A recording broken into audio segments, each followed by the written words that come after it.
na nguvu ya mapenzi, mtu poradhi ateke ama kuwa.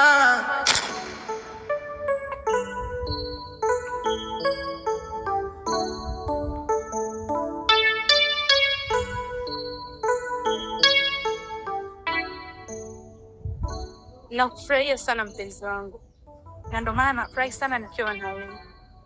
Acha niende nikaliangalia ile Liboya, maana najua litakuwa hata alijao.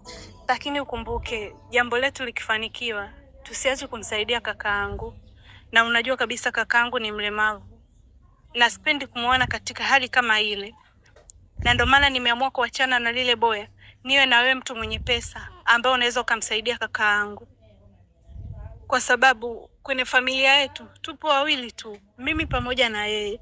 Na ninapokuwa nashindwa kumsaidia, moyo wangu unaniuma kabisa. Naona hadi aibu. Ondoa shaka. Isitoshe mimi pia baba Karubu namfahamu.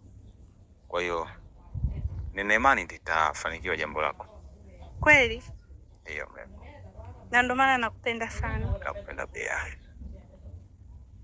Acha basi mimi niwae. Okay, sawa.